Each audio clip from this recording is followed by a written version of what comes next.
Marseille est devenu zéro. Zéro. C'est une honte. Mon fils de 20 ans, il est parti pour rien. Pour rien. Arrêtez de l'Assemblée nationale pour aller gauche, droite, gauche. Vous parlez de ça. Et vous parlez de ça, s'il vous plaît. J'espère que Inch'Allah, mon fils, il est le dernier. On a marre tous les jours. Tous les jours. Tous les jours. Tous les jours, tu sais pas comme ça. Tous les jours.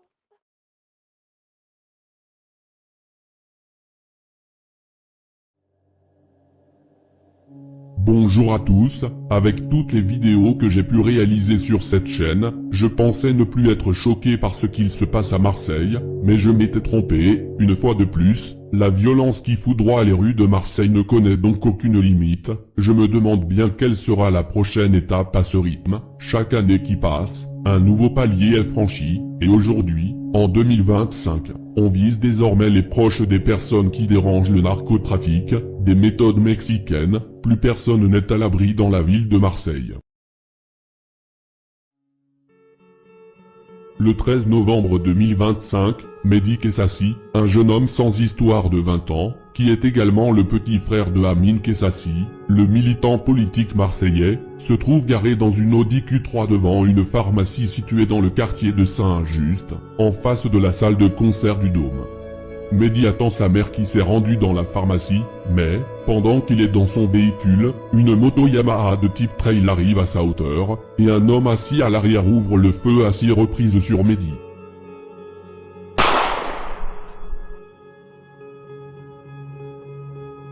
Atteint à 6 reprises en plein thorax, Mehdi ne va malheureusement pas survivre à ses blessures, c'est le drame national. Image difficile d'un père effondré. Ce matin, Ahmed Kessassi revient sur les lieux du drame. Il nous confie quelques mots. Il habite là. Sorti de la maison, tata, avec des balles, il est là. Il est là, mon fils. Les tueurs n'ont laissé aucune chance à Mehdi, la moto de ces derniers sera retrouvée incendiée entre Saint-Just et Malpassé, le mode opératoire typique d'un règlement de compte entre narcos. Mais voilà, Mehdi n'était en aucun cas un narcotrafiquant, c'était un jeune sans histoire qui avait toute la vie devant lui, il voulait notamment devenir policier, les forces de l'ordre soupçonnent alors que, la véritable personne visée dans cette histoire est Amine Kessassi, son grand frère, et que ce meurtre serait un avertissement. Amine Kessassi est un jeune militant écologique de 22 ans originaire de la cité de Frévalon dans le 13e arrondissement de Marseille. Amine est connu pour être un militant anti-trafic et créateur de l'association Conscience, une association qui dénonce et met en lumière l'impact du trafic de drogue à Marseille, et qui donne la parole aux familles des victimes, une cause noble et absolument nécessaire au vu de ce qu'il se passe à Marseille ces dernières années. La famille Kessassi a déjà été impactée par un premier drame, la mort de Brahim, le grand frère de Amine, en fin 2020, un meurtre particulièrement horrible car Brahim a été tué puis brûlé aux côtés de 2 amis à lui, Rida et Nassim, un triple meurtre qui a beaucoup choqué à Marseille, car Nassim a été retrouvé démembré. Donc moi j'ai perdu mon frère le 29 décembre dernier. Il a été retrouvé calciné et démembré avec un de ses amis au Pen Mirabeau. Je voulais déjà montrer que oui, il y a de la criminalité à Marseille, que oui, il y a beaucoup de choses qui ne vont pas à Marseille, mais que notre jeunesse, elle ne se résume pas qu'à ça, que notre jeunesse, que nous, les jeunes des quartiers nord, on peut s'investir. Moi, ce que je voudrais vous dire, c'est que ça ne sert à rien de venir avec un plan qui a été fait dans un avion ou je ne sais où. Il faut que ce plan, vous le construisez avec nous, les élus locaux, avec nous, les associations, avec nous, les familles de victimes, parce qu'on a également un témoignage à apporter, parce qu'on a également un vécu, une histoire qui est très importante et que... 17 ans. C'est énorme. Et moi, je... Le 2 octobre 2025, Amine Kessassi a sorti un livre intitulé « Marseille, essuie tes larmes », un livre qui expose la triste réalité du narcotrafic dans les quartiers marseillais. Mais, à la suite de ce livre, et pour toutes les actions que Amine Kessassi commet quotidiennement contre le trafic, ce dernier a reçu des messages très sérieux émanant du groupe criminel qui est à l'origine de la majorité des meurtres à Marseille depuis 2 ans, la DZ Mafia. Effectivement, selon des informations très sérieuses, Mamine, l'un des chefs de la DZ Mafia, aurait émis un contrat sur la tête de Amine, alors qu'il se trouvait incarcéré dans la prison de Bourg-en-Bresse. À cause de cela, Amine était sous étroite protection policière depuis un moment, la police lui avait même conseillé de quitter Marseille. Il faut savoir que, Mamine est le principal suspect dans la mort de Brahim, le premier frère de Amine qui a été tué en 2020, c'est d'ailleurs en quelque sorte avec ce triple homicide que Mamine a construit sa légende à Marseille.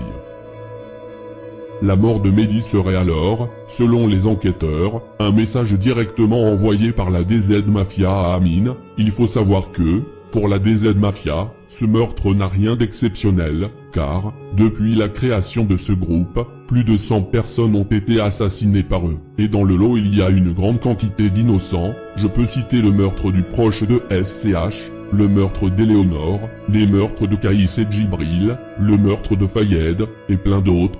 Femmes, enfants, personnes âgées, personne n'est épargné. Les chefs de la DZ Mafia ont fait tuer tellement de personnes qu'une vie ne représente plus rien du tout à leurs yeux, ce sont de véritables démons. D'autant plus que la DZ Mafia possède des moyens humains exceptionnels, ils peuvent envoyer un tueur dans n'importe quel coin de la France en un rien de temps, ce qui représente un danger permanent. L'ambition de la DZ Mafia est clairement de devenir un cartel à la mexicaine, ils sont d'ailleurs fascinés par eux, il suffit de voir l'un des surnoms de Mamine, Jalisco, cela montre bien leur fascination pour ce monde-là, ils veulent donc suivre les mêmes méthodes, en s'attaquant désormais directement aux hommes politiques qui luttent contre leur business.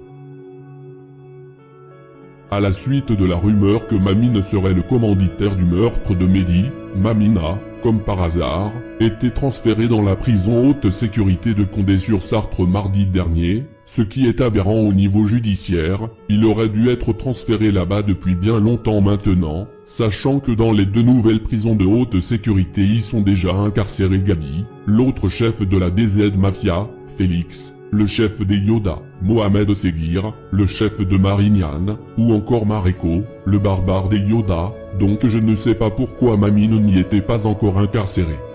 Après, il faut faire attention, même s'il y a de grandes chances que ce soit la DZ Mafia qui soit impliquée dans ce meurtre. Pour l'instant, il n'y a pas de preuves concrètes, mais ce qui est sûr, c'est que les tueurs seront retrouvés, car ce meurtre symbolise l'échec du gouvernement à Marseille, et tous les moyens seront alors mobilisés pour résoudre cette affaire, la pression médiatique et populaire étant trop forte. Le 18 novembre, les obsèques de Mehdi Kessassi se sont déroulées à la mosquée de Frévalon, son quartier d'origine. Les obsèques ont eu lieu sous forte protection policière, et Amine lui-même était porteur d'un gilet pare-balles. Impérative. Je voudrais vous demander de vous lever.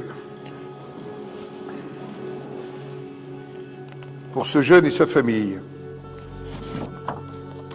en association avec l'ensemble de nos collègues des Bouches-du-Rhône, je vous demande un moment de recueillement. Aujourd'hui, le sang a coulé. J'ai enterré mon frère hier et il ne s'agit pas d'un crime d'avertissement, il s'agit d'un crime. Un crime politique, un crime de lâches qui ont assassiné un jeune innocent.